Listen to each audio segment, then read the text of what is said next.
O Alê Salvador mandou salve, salve família. Professor Oliver, alguém vai conseguir fazer uma investigação decente sobre a origem do coronavírus na China? Você acha que existe risco de retaliações do resto do planeta caso descubram alguma culpa do governo chinês no começo da pandemia? Isso é uma questão muito interessante mesmo, né? Porque, tipo, ele é um cara perguntando, mas sinceramente eu tenho dúvidas também. É meio esquisita essa pandemia. Saiu da China, a China foi o país que melhor lidou com essa porra toda, pelo menos foi o que eles dizem, né? É o que a gente sabe. É meio esquisito tudo isso. Beneficiou eles, tipo, no fim das contas, beneficiou eles pra caralho. É esquisito. Todo mundo fica com um ponto de interrogação na cabeça. Assim, sempre teve pandemias, né? Ou seja, o coronavírus nem é o primeiro seu tipo, né? Havia pandemias até parecidas antes. Mas nesse quesito eu concordo contigo que a China não vai permitir uma investigação transparente, independente. Também porque é um país que, por definição, não é transparente.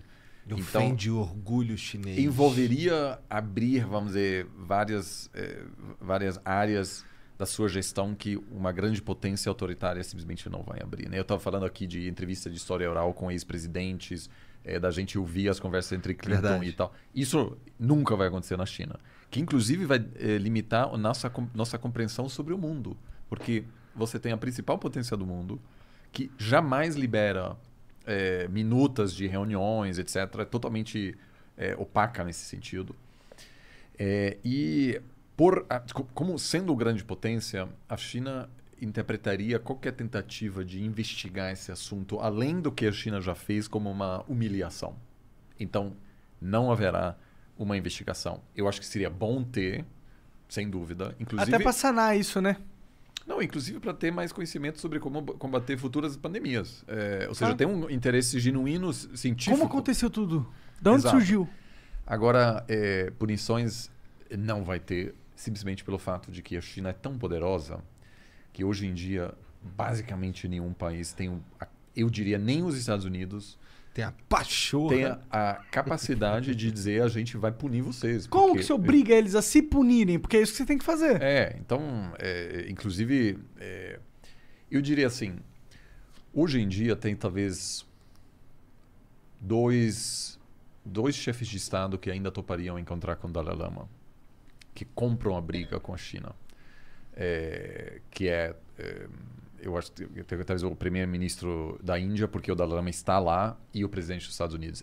Da Alemanha, a Angela Merkel, no início do mandato dela, ela ainda a encontrava.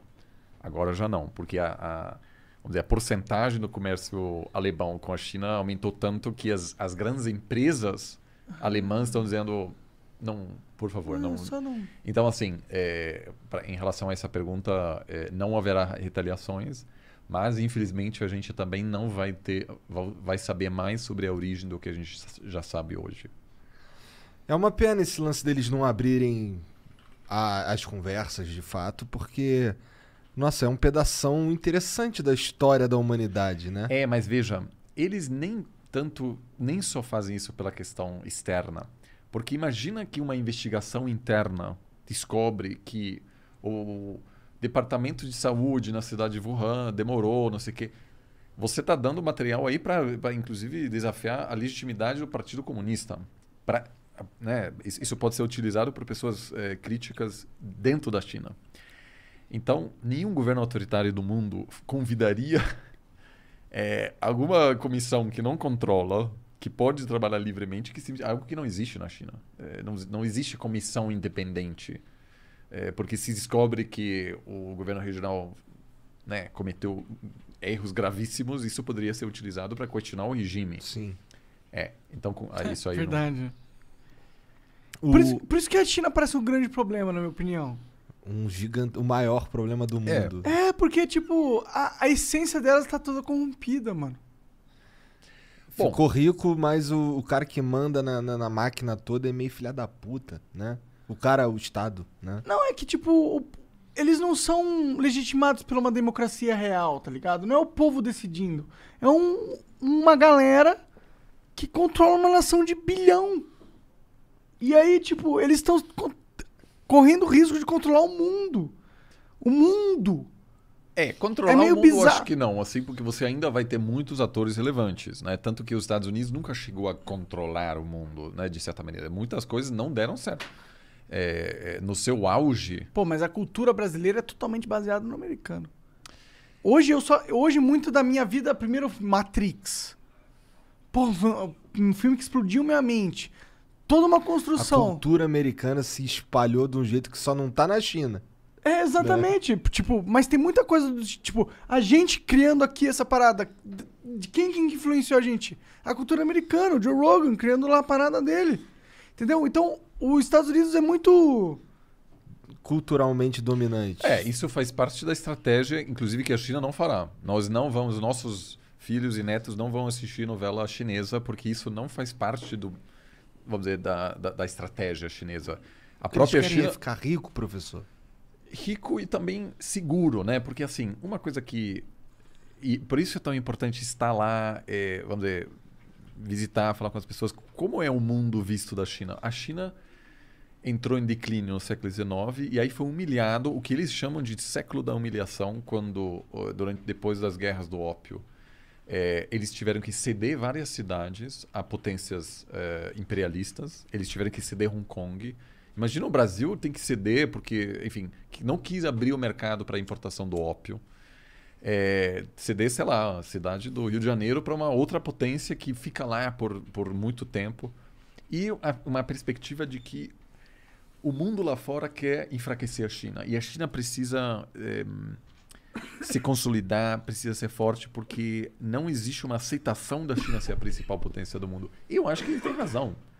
Eu não acho que os Estados Unidos vai tranquilamente aceitar que a China é uma grande potência. Esse é um processo difícil para os Estados Unidos. Então, o que, acima de tudo, a China, obviamente, quer é segurança e sofrer nenhum tipo de interferência interna. Eles acham que o apoio militar americano para Taiwan é uma interferência interna. Eles ainda não retomaram o controle de uma província na cabeça, vamos dizer, da perspectiva chinesa. Então, eles estão longe de se consolidar, ainda num processo de muita dificuldade interna, externa, e com a certeza de que os americanos são responsáveis pelas manifestações pró-democracia de Tiananmen nos anos 90, de 89, enfim, uma série de preocupações. Ainda a China se sente muito insegura ainda. E, portanto, assim, alguém dizendo, vamos mandar a investigação sobre o coronavírus, eles... Tá de sacanagem, nunca. Um país que é muito poderoso já, mas ainda muito inseguro, que até 50 anos atrás nem tinha reconhecimento diplomático, né? A maioria do mundo reconhecia primeiro Taiwan. E só depois, aos poucos, né, o Brasil, por exemplo, só chegou a reconhecer a China em 74. Pouco tempo. Foi o Geisel, aliás, né? Engraçado que a gente pensa que isso...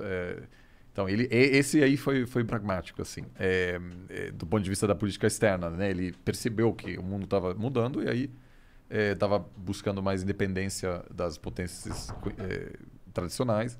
Mas, então, assim, a China ainda olha para o mundo com muita preocupação, muito medo. E eu acho que isso explica também essa pouca vontade em se abrir agora para um assunto desse, sim. Entendo.